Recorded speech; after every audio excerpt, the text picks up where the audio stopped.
On today's episode, Mike and Ryan discuss the layered beer known in America as the Black and Tan, in its motherland as the Half and Half.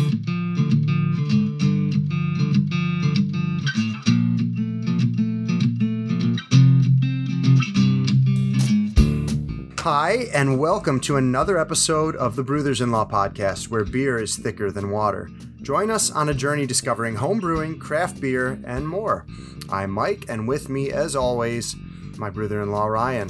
What is up, Ryan? Not much at all. Not enjoying the snow we got overnight, but thankfully it wasn't too much. Yeah, I know. It figures that it would be on the day I had to wake up and drive over to your house that we got a bunch of snow overnight. But luckily, the roads were in decent condition. Yeah. So today we are gonna be discussing on what should just be called the Guinness Podcast. Because yes, this is Guinness. I think this is about the seventh time we've had a Guinness adjacent episode, but we're going to be. We at least mention it every single episode. Right, we should get paid for this. I mean, the brewers have to be listening to the podcast, right? So hopefully, if you're listening, we'd love to maybe do some kind of an ad deal. I'm about to say this throw us like a couple $100. I don't even need that much. So we are going to be discussing a classic technique of layering Guinness on top of another beer.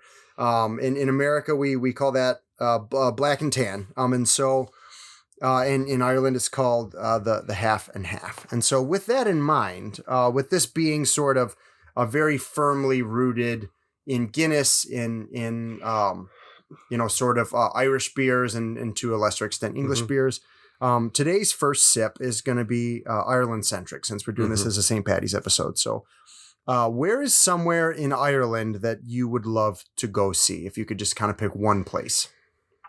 You can decide how broad or specific that place is, but one place in Ireland you'd like to see. So the obvious choice is the Guinness Factory, because Guinness needs to sponsor our episode at least. But I told you this because you and Haley went to Ireland.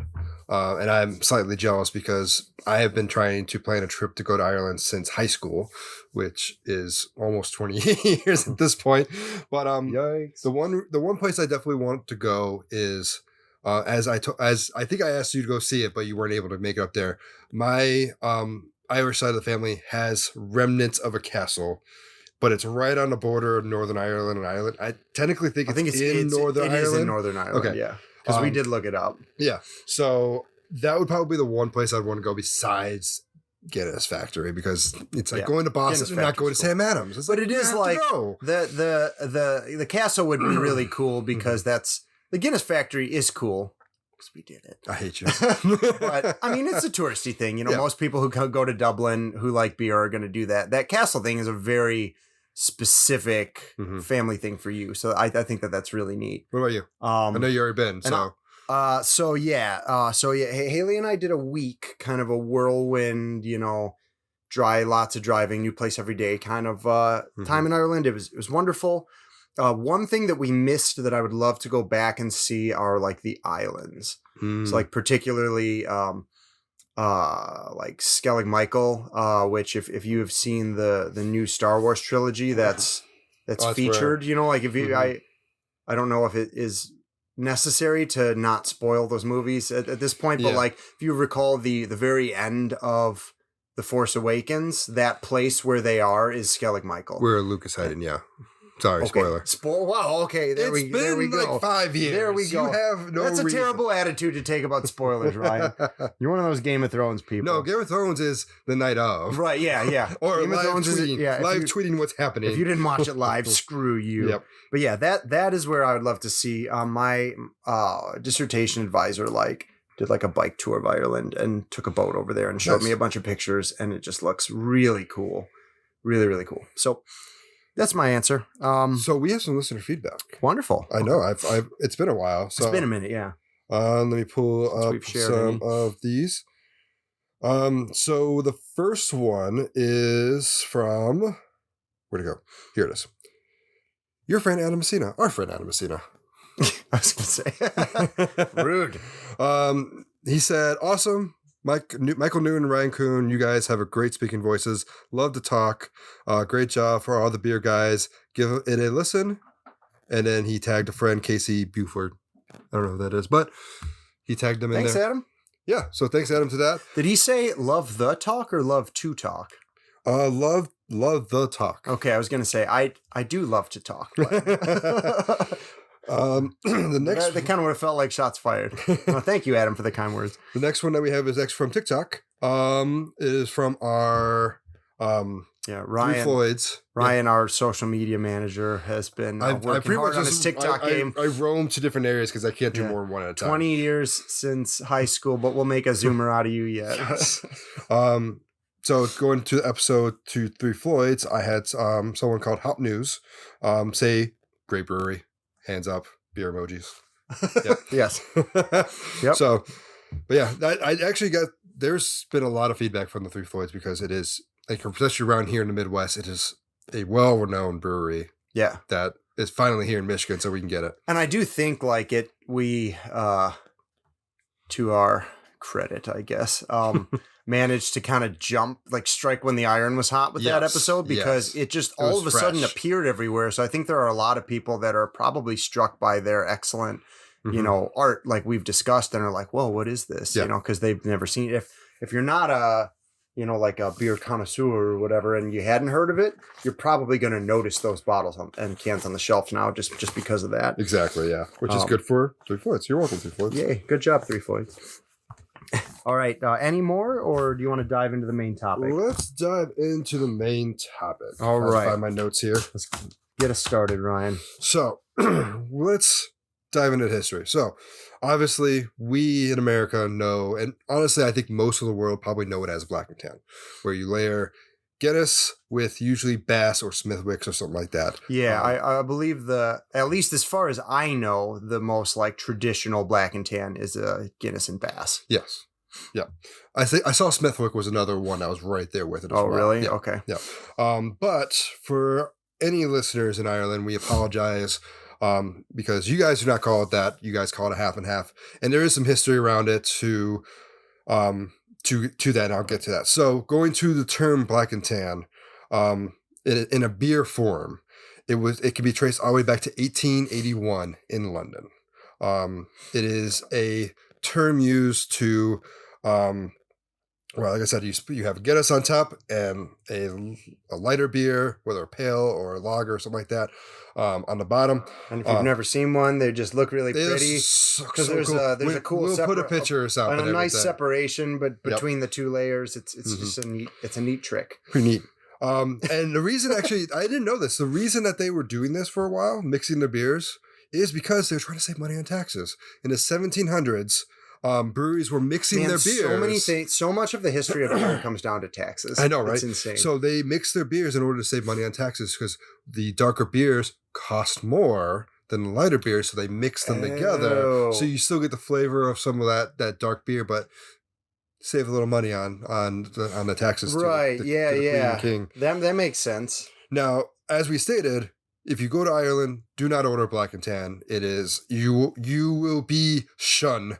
Shame bells will be rung on you. It goes back to when Ireland was trying to get their freedom from Britain, and it goes all the way back to 1920s. And the term Black and Tans, to their view, is a constable group that pretty much was super violent, attacked the Irish people, and they were British, coming over to try to control the Irish. Gotcha. So if you go over there, you're going to order a half and half, which I know we don't call it half and half because that's just cream.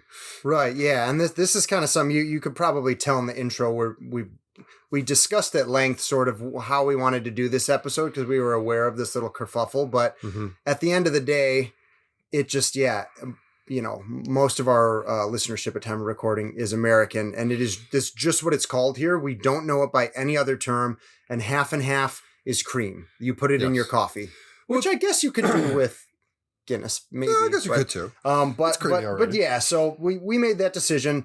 We hope it's not too offensive to any future Irish listeners and that they understand, but that's just how it is. Like Buffalo Wild Wings, Wild Wings has an entire menu built around plays on the term Black and Tan. Yes. And so that's just kind of that's the picture here. That's what we're going to call it from here on out. We hope everyone's cool with that. Yes. So, next we're going to talk about how this works. So you would think the dark beer goes on the bottom. It's not true whatsoever. It would seem, yeah. Because you would usually associate a dark beer being heavy, but in this case, it's not the case. I think I saw it here on your notes, so this is something that you could probably discuss, the physics of it. You're talking about the original gravity? Yeah, well, so basically, at least as far as I understand, and this is mostly curbed off of like homebrew forms and stuff, but if you've ever used a hydrometer in homebrewing, basically the way you tell the gravity of your beer, basically the sugar, it's based on multiple things, sugar content, alcohol content, but the gravity is basically a measurement of the density of the beer. So like a specific gravity of 1 is water. Water, yes. And basically as you add sugars to your wort, or to eventually, then as those sugars get eaten up, you can use this little floating device called a hydrometer. The hydrometer will float higher in a more dense wort, so a wort with more sugars and stuff. And then as the yeast eat that up and they create alcohol and eat sugar, that level will drop. Yes. And we as brewers measure that difference in density to calculate alcohol. There's a calculation you can do between the starting and the ending gravity to calculate alcohol, right? So if you consider the same thing, we're basically measuring the sort of the buoyancy of that thing in the beer. So you can imagine beers with the final gravity of the beer, basically the serving gravity. A beer with a lower final gravity will float on a beer with a higher final gravity, because the gravity basically measures the density. So lower, so Guinness being only like 4.5% or something like that. I had it somewhere in my notes. How much it was? Guinness is 4.2. For 4.2%. So that's going to have, I don't know exactly what it is, but basically the way that black and tans with Guinness work with so many other beers is that it's going to have a relatively low final gravity relative to a lot of other beers, because it's going to be stronger or weaker than a lot of the other beers that you are going to mix it with. And so they're probably, not necessarily, but probably going to have a higher final gravity. And so they'll sink to the bottom and the Guinness will float on the top. Yeah. I always thought it was more because the Guinness is nitronized, and I thought the nitrogen made it an actual lighter beer itself. I think that probably helps. I don't know. And again, like, it's not like there's just some PhD wrote an article about this or something. Someone at least do this. If they did, I didn't find it, but I have heard that like the nitrogen can help, or at least I would imagine with, you know how like nitrogen creates that weird like cascading mixing effect where like the nitrogen bubbles are rising. I would imagine putting a nitrogenized beer on the bottom would be a bad idea, because those bubbles rising would like mix them. Yeah, that's what I thought. I don't know for sure. And that's what I always thought, because I've never done it with anything besides Guinness. Yeah. So I always thought it was the nitrogen itself making it lighter. Yeah. And I know Guinness is a light beer in general. Like, I know people always associate dark beers being heavy, but Guinness is lighter than PBR. Yeah. Can you do a PBR black and tan? I don't have PBR. I got coffee PBR, so that might work. That'd be interesting. So yeah, that's at least my understanding of how it works. I've also heard, we'll get into later sort of fun variations you can do. We're going to kind of save that chat for the end of the episode, I think. But yeah, that's at least my understanding. I've also heard if you like are trying to float Guinness on a beer and you're having trouble, you could maybe have them have a temperature difference, like do the kind of, oh really? I think it's like the warm rises principle. I'm not positive. Okay. But like if I like read a little anecdote where like one of the brewers on one of these forums is married to a school teacher, and she was able to like do this thing where like she had just dyed water, so same density, but it was like at two different temperatures, and she was able to temporarily get them to float on one another, and then as the temperatures equalize the dyes mix. Yeah. But apparently that is a thing that worked for her in some like science experiment for her kids. So maybe you could do that if you're like having trouble with a couple. Well, Guinness, as far as my knowledge is, I always hear the term warm beer is better than cold beer, and I know Guinness is one of those usually thrown into that mix of a you might not want a room temperature Guinness is preferred by some people compared to a cold Guinness. Or at least like a sort of cool, like kind of red wine serving temperature Guinness or something. Yeah. I don't know if I would like that, but I can at least say that it holds up better to warming up than like a PBR. Yes. Which is, just dump it at that point or put an ice cube in it or something. I don't know, but like just don't try and drink that at room temp. All right, cool. So I think we've kind of beat that horse to death at this point. But bottom line being, feel free to experiment. If you're trying to do a layer that doesn't work, you could always try flip-flopping them though, because maybe it's just whatever you're trying to mix with Guinness is actually lighter than the Guinness. Yeah, it's interesting talking about the gravity with it, because I never would have thought of the gravity being the actual effect of it, but it makes sense why it would. So one quick follow-up, because as we've probably said the word Guinness about 100 times already. Did you find in your research about the drink any, like, was this made with other Irish stouts as well? Or is this really, is it just because Guinness is the most popular, that's why it's kind of held out? Or Guinness is the most popular to go with it. And I think maybe just because of nitrogen again. But I actually did see something where they're going back to the history where like they were layering beers back in the 1700s. They would do 2 and 3 layers even. So you'd have 3 layers of beer. Interesting, because I again, we're going to talk a little bit more about that later, but I assumed that was kind of a newfangled, like, like craft bar sort of trick and not something they would have been doing back then. Well, again, it was to save money on taxes. So right. Right.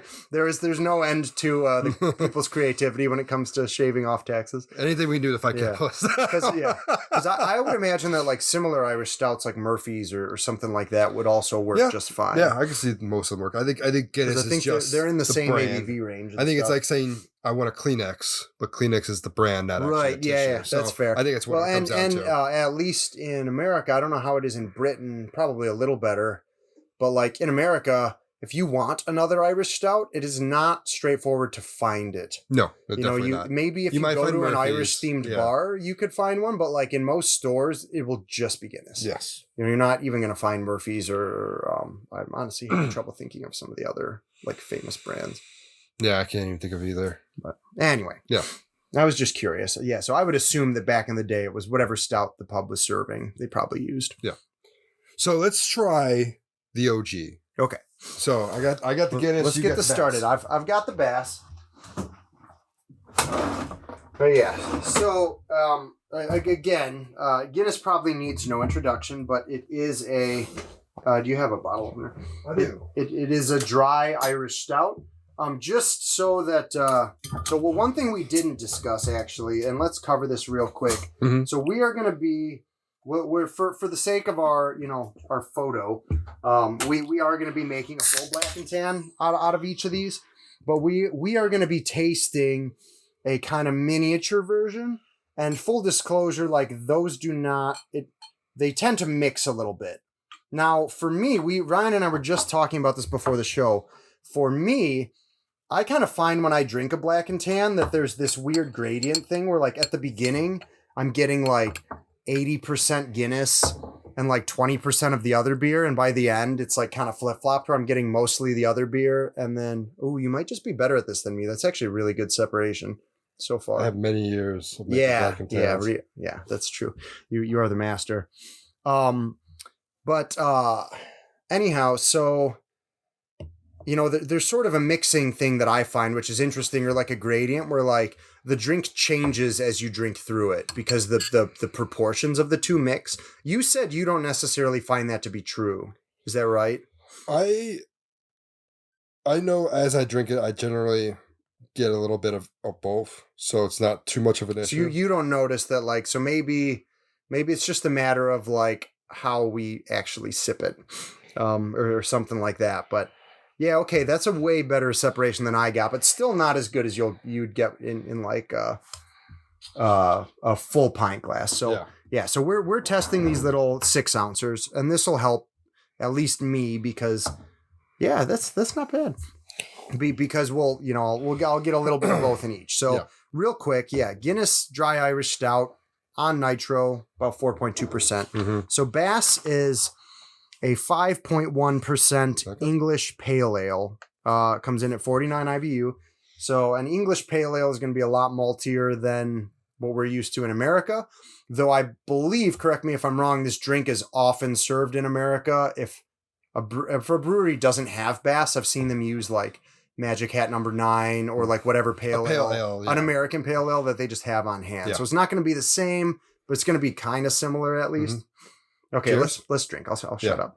I'll let you go first, and then I'll keep talking. So it's funny you bring up Magic Hat because that is one of the variations I've seen and had in the past, and it is very, very good. Because Magic Hat is different than Bass. So it's different than Bass, but it is for an American pale ale. It's reasonably malty. And so I think it's a good substitute, but it's definitely not going to taste the same. Like I bought a 6-pack of Bass in prep for this episode and just like had one. And I had forgotten just how, it's just like pale ale just means something very different in Britain. Oh yeah. I will say drinking this, like I definitely taste the Guinness, but I do get that hint of the pale ale. Yeah. Because obviously with the different carbonation and nitrogen, like it's creamy and then I'm getting that little bit of actual carbonation as well. So like I can feel both of them coming through as I take a sip. Yeah. And as you can see with drinking yours, like you are definitely drinking more Guinness than the pale ale. Right. And that's what that's what I said. That's kind of my experience. You see, maybe you just drink deeper than me. And so you, like maybe I, sip a little more off the top, whereas you just full tilt. So maybe it's poor technique on my part, but yeah. So for me, it's interesting, one, how you can appreciate the second beer, even though it's being mixed with Guinness, because Guinness just has it's a nice flavor.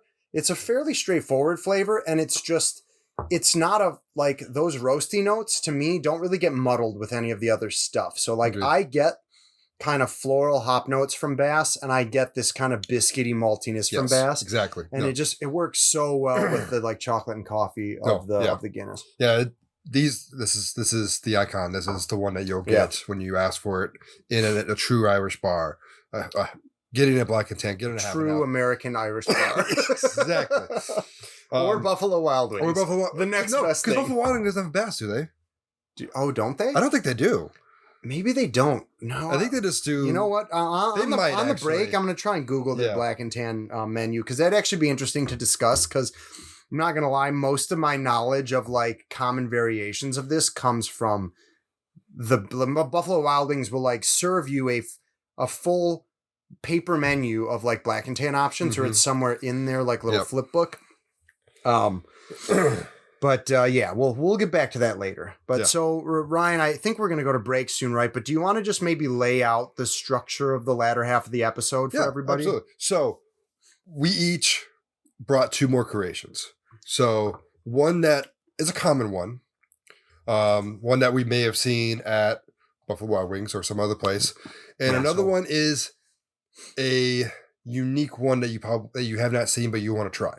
Okay, yeah. So basically, we're bringing one that's established and one that we've tried to create for ourselves. Yes, and then I actually have a few stories, because there was a point in college where like I think when Buffalo Wild Wings was their peak moment of like starting to do being this. in vogue, we're like black and tans were super big there, and I was like experimenting with different beers. I'll go through some of those as well. Like, some of them were good, some of them not so much. Yeah, so maybe what we can do is, while we're talking about so you were experimenting like off their menu, right? No, at home I was experimenting. So I'd get some Guinness, and then I'd get I'll have beer at home, and I'm like, how will this beer work in a black and tan? Will it separate? Will it taste It's good? no wonder you're so good at pouring them. I told you, I got experience. Okay. All right. Well, we'll save that conversation then, I guess, for when we get to our own creations. All right. We'll be back. Check out some ads from Turn by Turn and another Zelda podcast. As you see, you're getting good at this. I'm representing the shirt here. They just AZP started doing some swag. It's a cool shirt. Yeah, I like the simplicity. They have another one where it's a giant like, and it says, "Do you like me?" It has a little heart coming out of the like. Shane, shout out to Shane. He drew that one himself. It's awesome, perfect. But we'll come back to that after hearing some commercials real quick. Cheers, everybody. Cheers.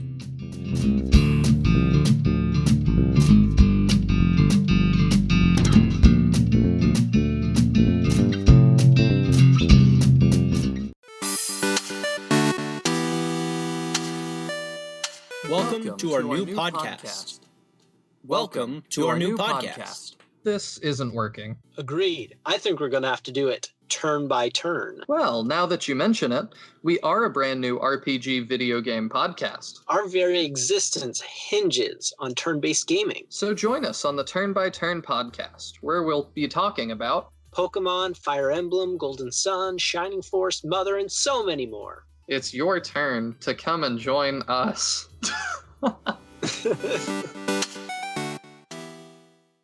Hey there, podcast listeners. I am David. And I'm Kate. And together we host a podcast that you might be interested in if you like The Legend of Zelda. There are lots of awesome podcasts out there and a lot of awesome Zelda podcasts out there. That's right, Kate, and we are another one of them. In fact, that is the name of our show, Another Zelda Podcast. And in our show in particular, we talk about some of our favorite dungeons, characters, boss battles. We do a couple top 10 lists here and there. We have some deep dive episodes, and we even pepper in a couple quiz episodes. We talk about our own experiences, we do some review episodes, talk about our challenges, our struggles, and our victories. That's right. If it has to do with The Legend of Zelda, we talk about it. You can check out our episodes on our website, anotherzeldapodcast.com.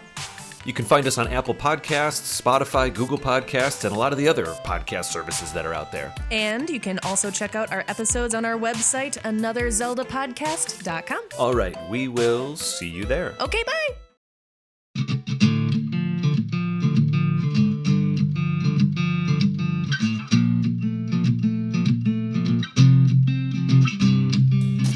And we are back. So I'm going to have the first one of I think I made this and I started seeing it in a few other places here in Michigan because it's a Michigan beer. You were cool before. I was cool. I was the hipsters. I was a hipster before the hipster on this. But it is called, I call it the Black-Hearted or the Oberon because it's related to him. So it is Bell's Two-Hearted Ale with Guinness. So I call it Black-Heart because Black that Heart, makes a lot everything. of sense. Yeah. You said you've seen it. What is it called other places? They don't have a name for it. It's called. Oh, okay. I wonder. Which is why I wonder if Two-Hearted is just used as like a sub for Bass, just because it's something that most everyone where in Michigan carries. That's what I'm thinking too. So let me get. Yeah. So yeah, this is your sort of existing variation that you are sharing here. This little 3-ounce line on these glasses is so helpful, isn't it? Because I think it's a half pint glass, but yeah, I think it is. But yeah, and this is a great choice. So theoretically, actually, a lot of people will say, and I kind of find this true, that like because Two-Hearted is made 100% Centennial hops, and a lot of people think Centennial hops are a little flowery, although they're definitely also kind of American, like pine and grapefruit. Mm-hmm. But I find Bass to be pretty flowery. And so I feel like as going back to our discussion of Midwest IPA in a previous episode, we know too that we know that Two-Hearted has definitely like kind of a maltier backbone than some other American IPAs. So actually, I think as kind of an analog to Bass, this is a really good choice. Yeah. It's probably going to be kind of more of a variation than a radical difference on the original. All right. Separated pretty well. Not a little bit of a mix. There's a gradient, but you can still, I mean, you have clear Two-Hearted at the bottom. Yes. So well done. Okay. Yes. Cheers. Cheers. I'm going to try and drink go for this it. more like you do. I want to be like you. Everyone wants to be like me. I think I still did a terrible job. Let me take another sip. That was all. I can taste a little bit of bitterness at the end. Like it's almost like an aftertaste. Yeah. And it mellows, and the Guinness mellows. So I will say, yeah, even though I just said that this was going to be pretty close to the original, I definitely noticed the difference in bitterness. Yes. The bitterness balance. Like, I don't know the IBUs at Two-Hearted offhand, but 50. like Bass was, it's 50, okay. Yeah. So Bass was 49. Okay. But for some reason, with this being balanced, maybe because it's the Centennial maybe it's just hops. so much less malty, and because they're American hops, it tastes hoppier. But it is, I'm definitely getting the kind of floral floral hop thing again, but it is different. It's not. It tastes distinctly more American than the last one. Yeah, and I think that's just the Centennial hops just coming in strong because they are a very in-your-face flavor for a hop. So I love it. It's one of my favorites that I always went to. Yeah, this is pretty good. Hi, Rex. Hi, Rex. Yeah, I now as I get further in, I start to pick up the grapefruit too. And it's an interesting mix between like grapefruit with like kind of coffee and chocolate. It's not something you would necessarily, like if you were at a chocolate shop and you saw a grapefruit cordial, you might be like, I don't know about that. Yeah. But I think it works here. Yeah, I think it does. I think because some of the other flavor, well, one, because it's grapefruit-y, not actual, it's not like grapefruit juice, but also I think just like the floral notes from the hops and some of the just more like the kind of malty backbone helps kind of tie it all together. Yeah, no, agreed.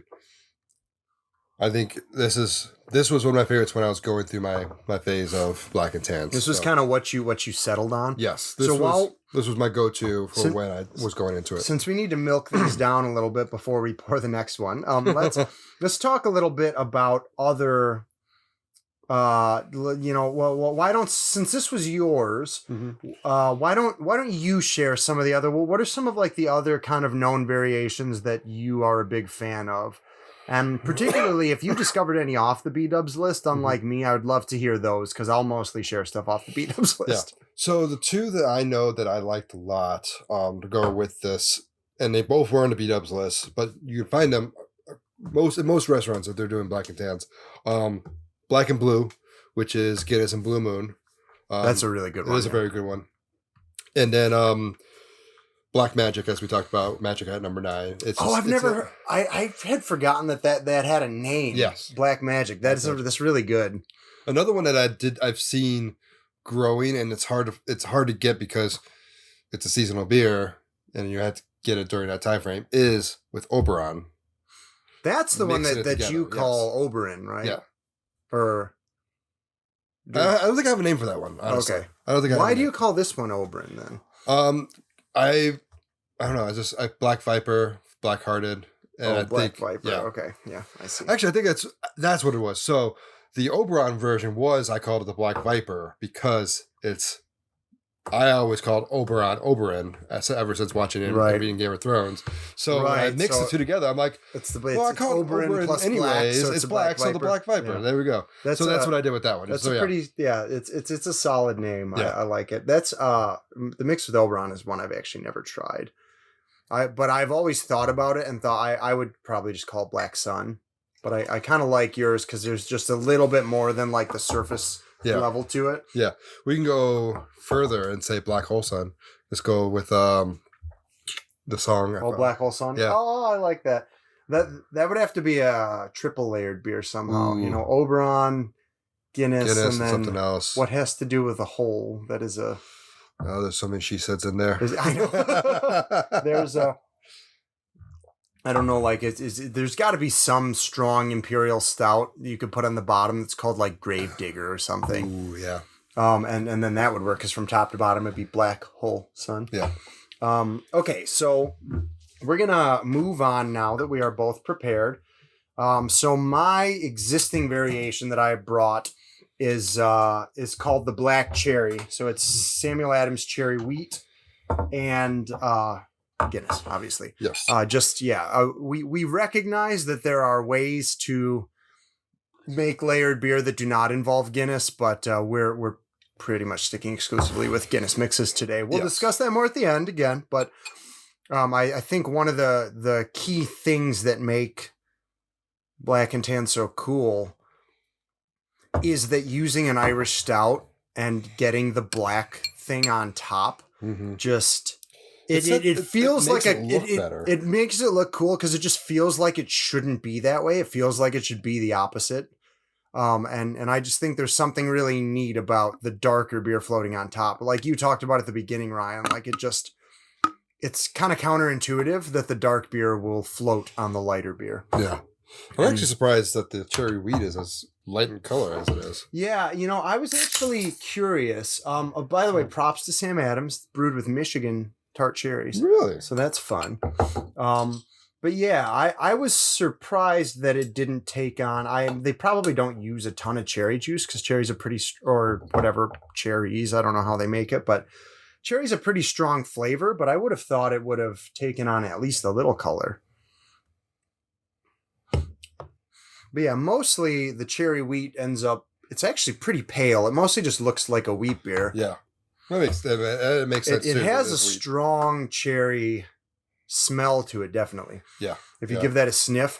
But it's funny, like it says it's made with Michigan cherries. I definitely smell like it tastes like extract to me. No, like I was gonna say extract. maraschinos. Yeah, almost. Yeah, it tastes like maraschinos. Yeah, and fruit's weird because like if they let the cherries ferment off, sometimes that like changes the kind of changes the way that it works. I've heard that like black cherry in particular can be a little bit medicinal if you're not careful in a beer, because it's like if you take cherry flavor and you let the yeast eat all the sugar, you have the flavor but none of the sweetness you expect, and it creates this your brain just goes this tastes like medicine. It's not sweet cherry flavor and I don't like it.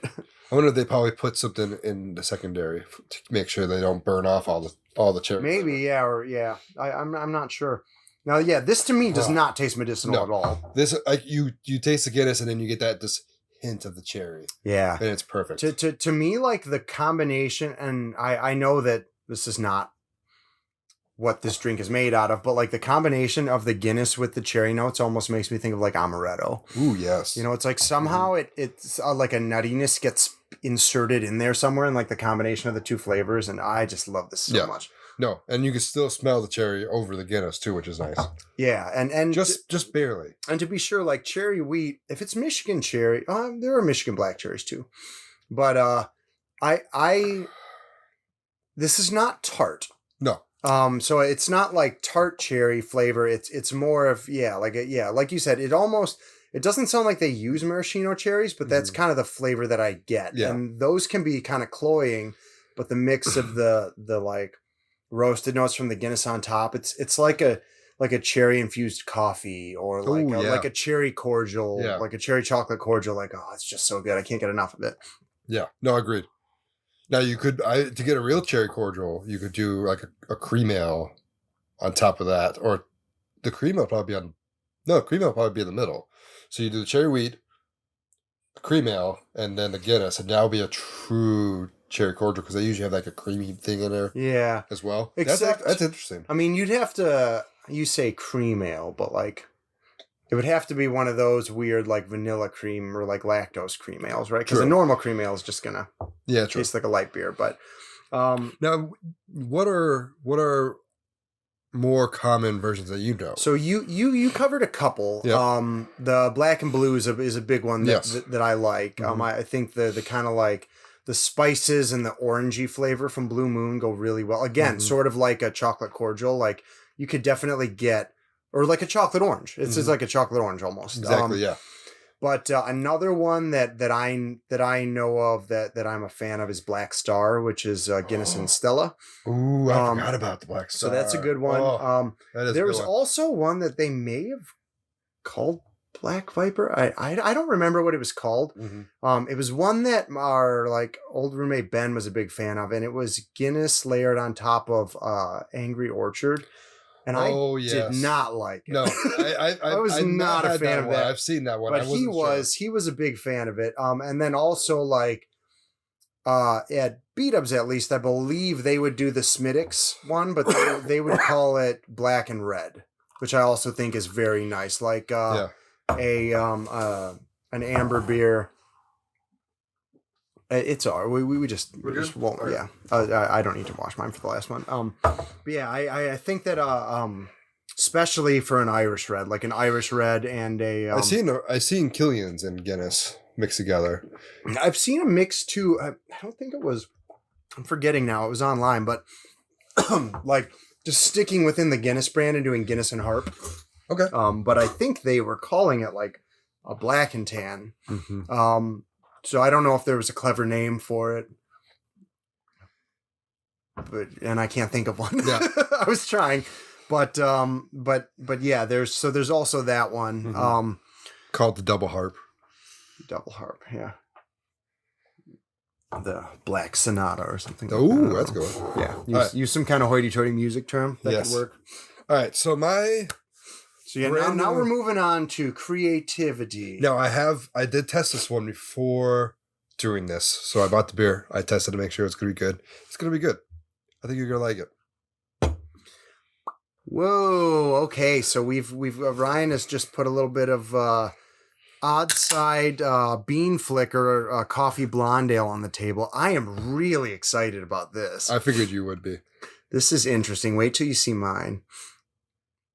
No, I did have another one. But I'll share with that later. This is a really good idea. I cannot believe I have never done this. This is basically, same, honestly. Yeah. So this is another kind of bingo beer almost for us, but Bean Flicker is made by Odd Side Ales in Michigan. It's a blonde ale with coffee added, and it's pretty prominent. But it's by far my favorite coffee beer. It's so light, it's great if you're going to be grazing all day and you're going to have a drink in the morning, you could do far worse than this. And also just, if you want a coffee beer without it being a real heavy stout, this beer is a great example of just how to make that flavor work in a blonde ale without it this coming off as like weirdly contradictory. Yeah, this inspired me to do the Dude, actually. This is what I based the Dude off of. Really? Yep. Yeah. So, coffee blonde, if I ever make a coffee beer, more. and we've done an episode on the Dude, so we've talked about, what I might do if I do a coffee beer. Actually, so I wonder if there would be any way to get this to layer with Sam Adams Cherry Wheat. They're kind of the same color. Yeah. So I don't know if it would work, but cherry, bean flicker, Guinness mix, even if you just straight up mixed the two beers at the bottom and then did it, that could be really good. It could be really good. Let's try this. Oh my God. I'll let you go. I'll let you get it. Smells incredible. Mm-hmm. When I make the Dude this year, I'm probably going to try it with us. Holy crap. Oh, that is so good. Yeah, it just really brings out the coffee flavor that's already present in Guinness from the roast grains and just brings it to the forefront. Yeah, man, that is absolutely money. Yes. I could drink so much of this. Yeah, when I was at the store, I was actually looking for a very specific beer that I remember seeing at Meijer, but apparently they haven't stocked it back up since then. And it's from Left Brain Brewery, which is here in Michigan. It's called Cakewalk. And it's like a vanilla cakey flavor. Interesting. And I did it. It's like a dessert beer. Yeah, like a kind of a desserty beer.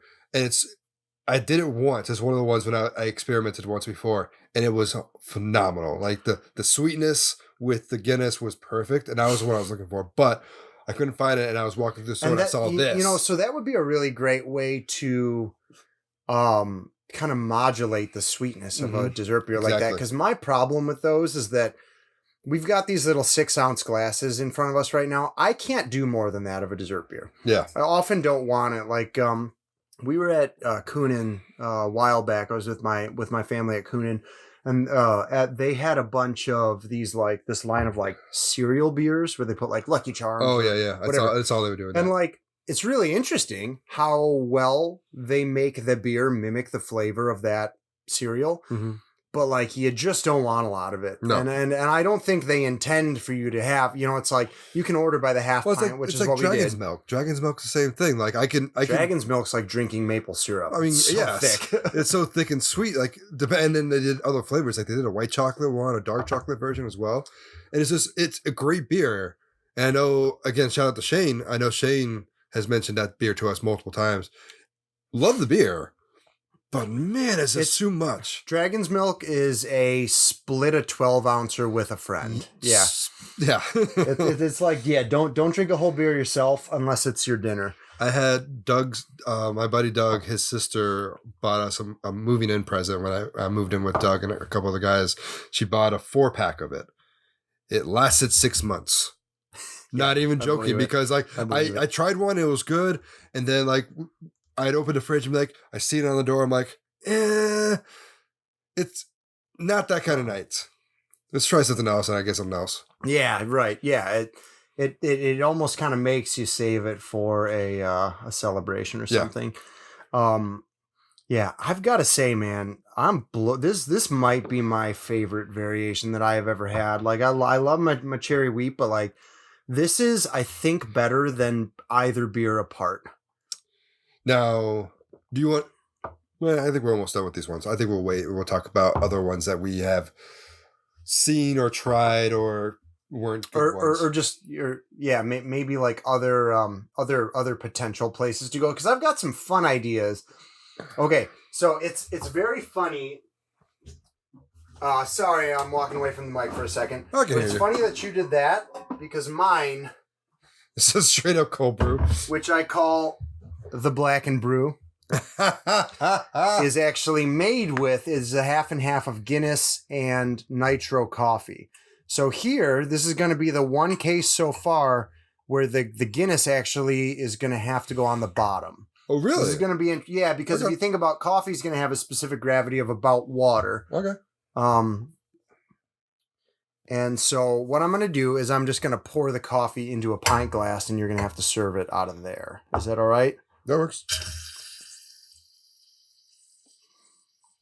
Yeah. Oh, and also for kicks.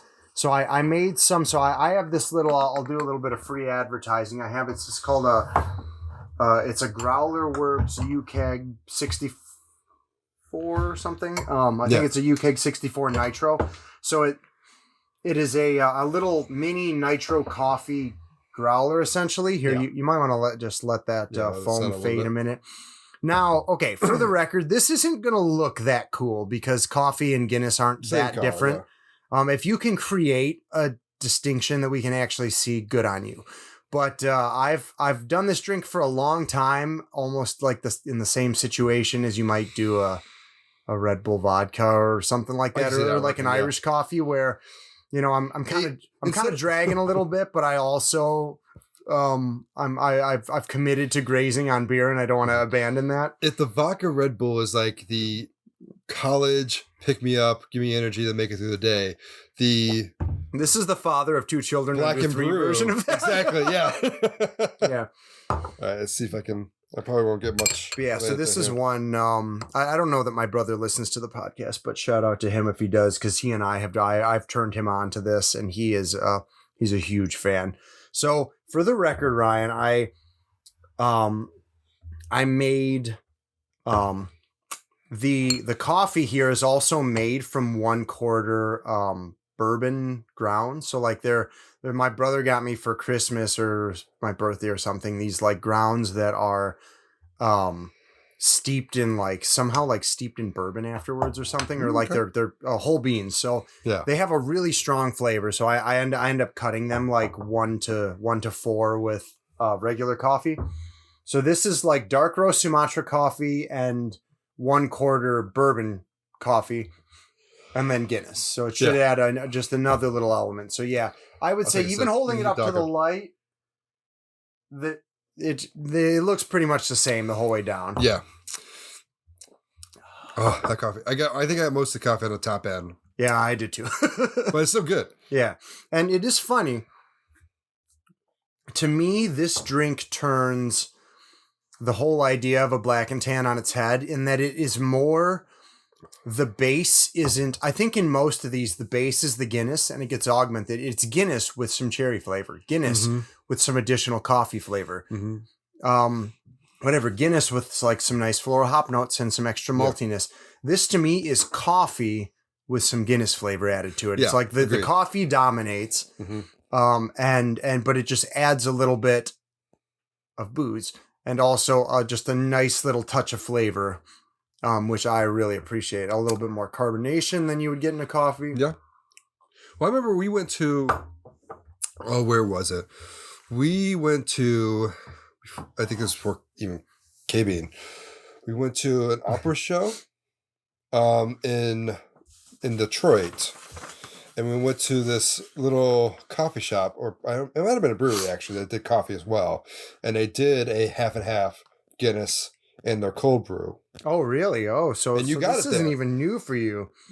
Well, you did this. You got right. This. Yeah. I forgot what the place is called, but it's Great Lakes Coffee. Yes. Great Lakes Coffee in downtown Detroit does. You're right. And I think, I hadn't actually thought of it until now, till you just said that, Yeah. but that's probably where the inspiration for this came from, aside from just me, having a day where I wasn't ready to abandon beer, but really needed some caffeine. Yeah. But that's probably subconsciously where I got the idea from, because you could mix any beer they had on tap with their cold brew coffee. Yes. And I ended up doing it with Old Rasputin, which is a Russian Imperial Stout. Yes. And oh boy, that was an epic combination. All right. Yeah. So, and I also thought, I'm glad that we did the order we did, because I think this is a good way to close out, because we've got a long day. Look behind the curtain. We're recording quite a few episodes today, and we're going to need our caffeine to get through it all. I was going to grab a PBR coffee, actually, to make sure I made it through the day. You don't need it. I mean, you can still have it. No, much better. But I have a full tank of nitro I'm about to say, if we yes. need it. So, we talked about, like, other versions that we have either tried ourselves or thought about. Yeah, well, I'm actually curious. You said you experimented around a lot. What other experiments you brought? Well, you said Bell's Two Hearted. Bean Flicker is a new variation. Bean Flicker is new. But while you were experimenting, what other things? Is there anything else that you experimented with you'd like to share? So one that actually I think you would like, and Haley, especially because it's one of her favorite beers, is a black. And I call it a black fatty, but it's not a good one. It's a fat tire. Black fatty. I kind of like. I know. I kinda like that. It sounds like dirty or euphemistic in some way I can't quite put together. But fat tire is a pale ale, correct? It's an amber ale. It's an amber ale. Okay, so it's not quite as like hoppy, a different profile with the malt and you everything. call it a black tire and be extremely redundant. Yeah, I know, right? Yeah, that does sound really good. That one was really good. Like I was saying, Irish Reds I think work extraordinarily well with this mix as well. Yes. So I would think that like an American amber ale would kind of be a mix of the sort of hoppy mix in like the original Black and Tan, or in like the Two Hearted or Magic Hat or Black Magic or whatever, with the amber notes. That could be incredible. Yeah. Now, I did have one bad one because I wanted to experiment. I went off on the deep end on this one. You went too far. I went way too far. Have a little more coffee. Go for it. So this was when the lemon shandies were super popular. Oh, interesting. And trying to do summer shandy. a summer shandy with Guinness. Hey, we all went through a summer shandy phase. We did, and it is not good. Definitely not good. The lemon with the chocolate and the maltiness did not work very well. Yeah, well, and like summer shandy is so sweet too. Yeah, I would bet. So we were talking about. Actually, okay, I've got one. Go. Black Top, Shock Top, and Guinness. Ooh, that honestly, I put that at the same level as a Blue Moon. Yeah, but Shock Top is even like orangier, and also Black Top's just a really clever name that I just came up with, and I'm really proud of myself. Now, what I do want to try, and I thought about grabbing it and doing it as a special with this, but I thought we had enough as is. Yeah, was doing a hazy IPA. So that would be really interesting, particularly. Like, you get an orangey one. What was the episode we just had where you were talking about doing like a pineapple, a chocolate some pineapple? kind of chocolate pineapple? That was your rainbow of mead.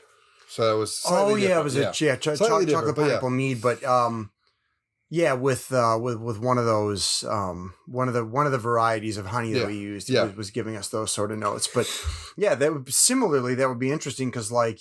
Imagine when I said, I don't know that chocolate and pineapple work, your counterpoint was like, well, what about an edible arrangement? Yeah. Where it definitely works. Yeah. So, what about that? That could be really good. I don't know how well it'll separate. That would be my one issue is separation. I might have to, but you know what? Hazy IPAs are pretty strong. I bet they'd separate fine. Do I have any hazy upstairs? We might have to try it later. I don't think I have any hazy upstairs. I think I drank my last one. Oh no! Well, you should go look. So interesting that you bring that up because not to get too off topic, but I was going to bring up later. There's a really cool website I found during research for this episode called all one word theperfectblackandtan.com /recipes. Okay. They have a bunch of recipes that I'll get into other stuff later. But one of the things they do is a mix. You take two beers about the same color, but one's cloudy and one's clear, and you layer those on each other. And it is really interesting looking. So imagine a hazy layered with another beer about the same color, but crystal clear. And it's a really unique look. Or like a Hefeweizen layered with like a wheat beer or something like that. It's bonkers. It's really, really interesting looking. Right. We might have to do another episode of this because I have like ideas. Because I'm thinking a hazy IPA with a rice lager. That dryness mixing with that fruitiness. Well, and the dryness of the rice lager would definitely ensure you could float it on top. Exactly. Because they're bone dry. Yeah. So we're gonna come back to. We're gonna come back to another episode. I feel like St. Patty's happens every year. Maybe one of these years we'll just have to do a full episode of like made up black and tan variations. Yes. All right, cool. So anyway, I didn't mean to like completely derail us there. Do you want to keep talking about other variations, or should we get into other kind of weird things like the cloudy clear layer? Because I can go for days here. The Perfect Black and Tan has 3 other kind of categories on their website that I find interesting. Should I keep going? No, go for it. Okay, so one of them is just to have the dark beer on the bottom. So typically what they suggest here, so they literally, one of their categories is Guinness on top. So it's so like, how are you gonna get Guinness? No, you don't. So it says Guinness on top, then there's other dark on top. Let's see what they use there. Yeah, I'm intrigued on what they... So, splash of gin, Jesus Christ. So yeah, actually, a lot of these do use Murphy's Irish Stout, or a chocolate stout on top of a lambic. That sounds incredible. That would be. But I wonder how good. the float would work. Very carefully. A black Jap stout on top of Sapporo. That seems like it really should be offensive. It's funny when you first said Black Star. My first thought was Sapporo. Oh, really? And then I realized, wait, no, Stella. That is Stella. Black Texan Shiner Black Lager on top of Shiner Cosmos. Yeah. Brown and Bitter Newcastle on top of Bass. That's actually interesting. Doing like a light brown ale, like a Newcastle. Mm-hmm. Yeah. But so.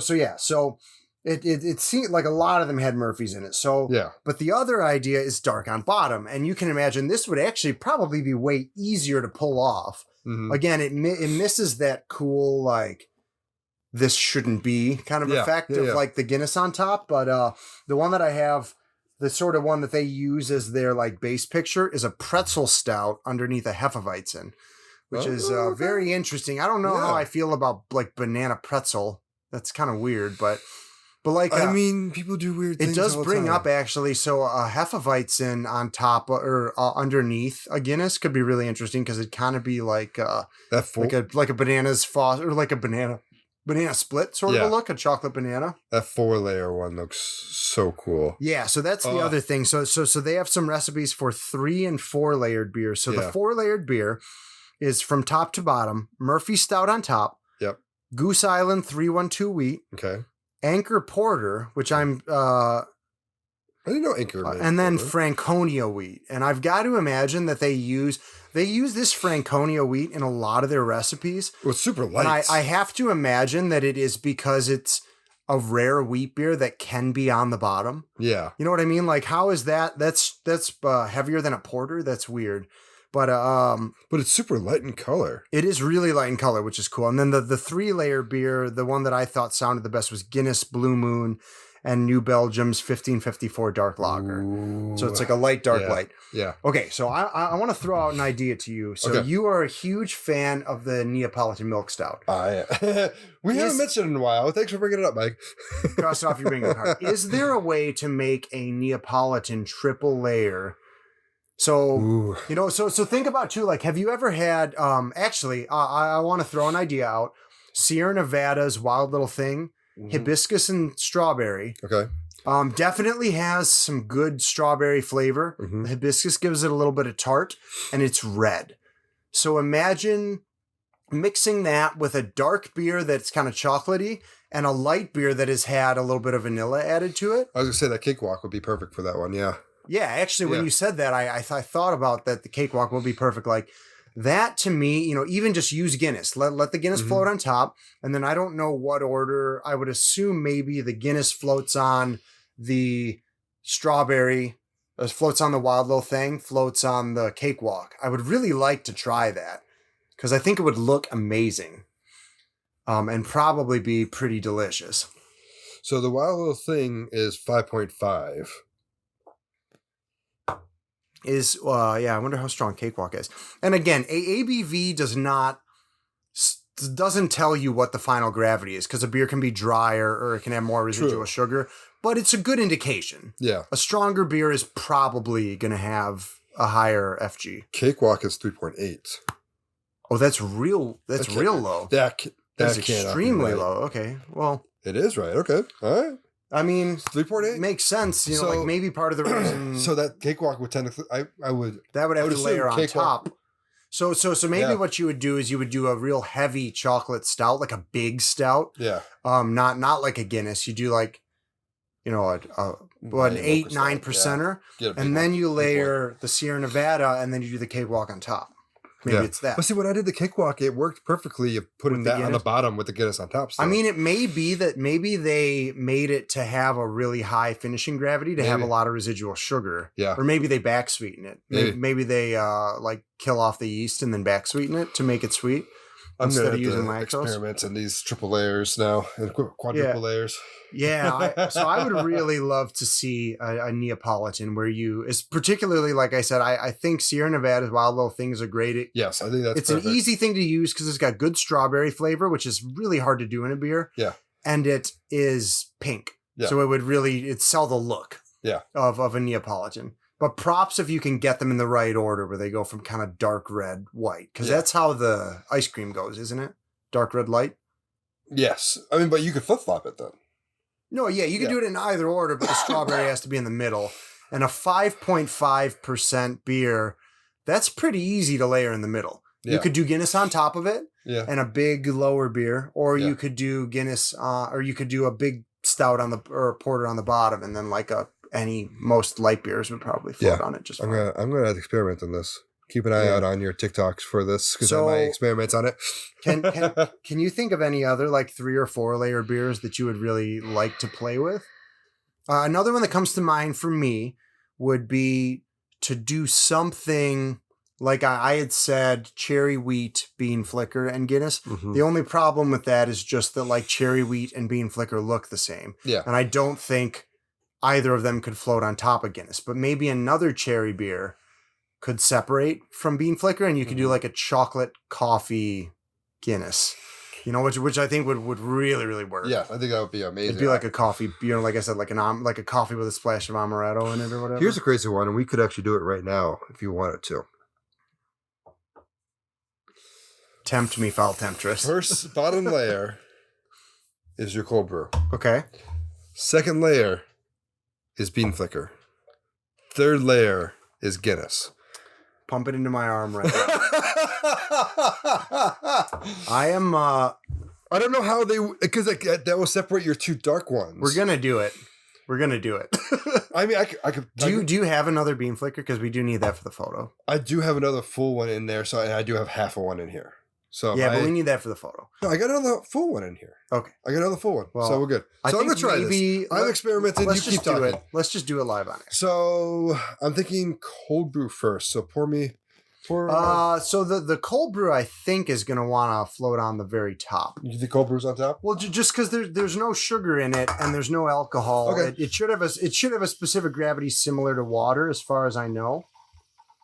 It's a good thing I had 20 Guinnesses down here. Yeah. So okay, So you- another. yeah, I was like, oh give me my some other god! I ideas. just had a brilliant idea. So actually, going off my use of the bourbon grounds here, what about Kentucky Bourbon Barrel Ale? Are you doing Guinness on bottom? You said to do Guinness on bottom. No, I said the coffee. Oh wait. Well, so the Guinness, the coffee has to go over the Guinness. Yes. But I think that you still want bean flicker on the very bottom. See, I want to separate the two colors. Is what I was trying to do. Oh, well, I don't know if it'll work, but try it. I'm gonna let that settle. We'll let the Guinness settle a little bit here. But yeah, That's what I think. Yeah. What other? So You said, okay. Kentucky Bourbon Barrel Ale with Guinness floated on top would definitely work because that's a strong beer. It's like 10%. Yeah. But that is actually the base is an Imperial Irish Red Ale, which is how it really works well for the style. It's kind of the lightest of like commercial beers that I have found that are aged with bourbon. This is one of the things I talked about in our like Island Beers episode. Yeah. The beer is incredible because it's bourbon flavor without like the heaviness of like a big stout. Yeah. It drinks a lot lighter because of the Irish Red style and the, judicious use of like roasted malt. So I think that could be incredible. That would probably just be a 1-2 punch sort of thing, but that could also be mixed with bean flicker. So imagine Kentucky Bourbon Barrel Ale on the bottom, then bean flicker, then Guinness. That could be really good. That would be good too. So, again, that would be sort of like a bourbon coffee. I think they're mixing. So I don't think you can lightly. Well, they're kind of. No, they're not. I mean, just commit to the mix. It's probably going to taste delicious. It doesn't really matter. I'm going to try me a little bit of this, but I'm going to... Here, can I have the odd side? Yeah. I'm going to do my best to... Yeah, I think you're right. I think the coffee should have went on the bottom. Is there Guinness left or is the Guinness gone? No, I just cracked the... So I'm actually curious. No, you know what we're going to do? Okay, one more thing that we're going to try. I would like you to use the spoon and see if you can get that coffee to float on top of the odd side where it'll be way more obvious. Because it should float, like I said, as far as I know. Otherwise, I'm like dead wrong about the density of coffee, but we should be able to tell here way easier than we can tell with the Guinness if the coffee actually floats on it. Oh yeah, it definitely does.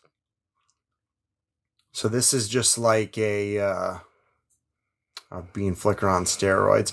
How much more heinous can you take the term bean flicker? I know, can we take that to a whole new level? Yeah, I can't.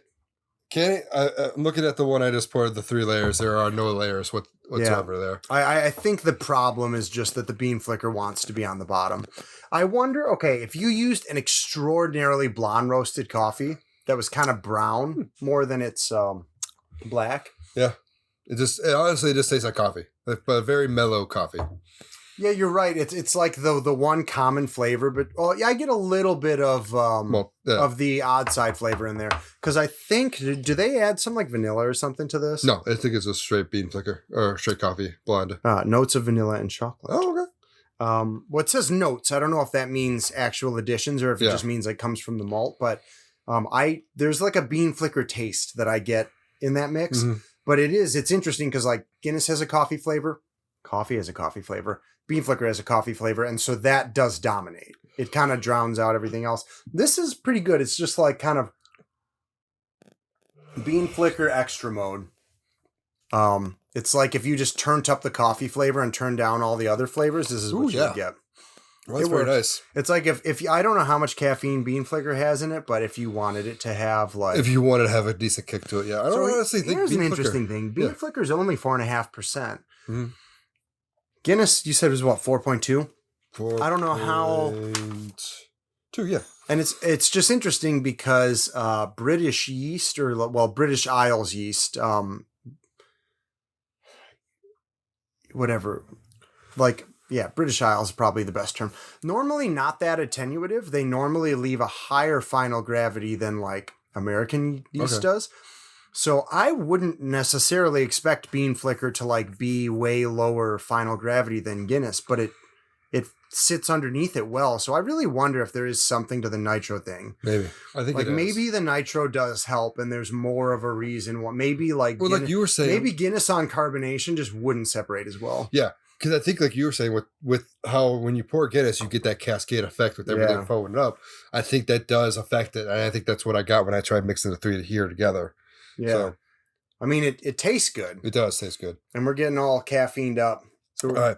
Before we dive too further into more and more of these things, beers, yeah. let's we're going let's to abandon start. the other episodes we're recording and just spend the rest of the day trying these combinations. I know, right? So I think this is a great episode. I think we found some great combinations. Coffee in Guinness apparently is perfect. That's all you got to know. Yeah. Mike, if someone wanted to talk to you and ask you more about home brewing and beer, where can they find you? Well, they can find the podcast We will get you on something. at Brewthers-In-Law on Twitter. That's all one word. And then also we have a website, Brewthers-In-Law.com. Spelled the same way as the podcast, which you obviously found. And you can go to our website for more information about the episodes and the show. And additionally, Ryan, where else can people get their hands on some more juicy brewing content and or contact you personally? So I have a personal Twitter. It's called Rambo Kuhn. That's RAMBOKUHN. If you more for the beer stuff, that's probably going to be Wise Old Owls Brew. And then on TikTok as well, if you want to check out some videos that I've done with me brewing and with me doing beer, drinking beer and everything else. Your TikTok, though not an official part of the podcast, has almost become like an unofficial accessory to it. I'm trying to work on getting a profile picture that's going to show half the Brewthers-In-Law and half the Wise Old Owls. That'd be pretty cool. So that's what I want to do. I can help Photoshop that if you want. Thank you. You just let me know. So you can look at TikTok as well.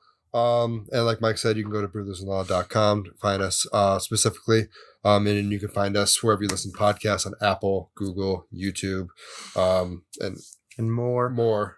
Make sure you leave us a review. Hey, do you have a wonderful layered beer that you would like to share with us? Yes, let us know what layered beers you do, because I want to try more and more versions of this. Alternatively, if there's if you're not Irish and there's a really cool place in Ireland you'd like to go, let us know. Exactly. If you're in Ireland and there's a really cool Irish place you think we should go, or that you would like to go and haven't been, let us know.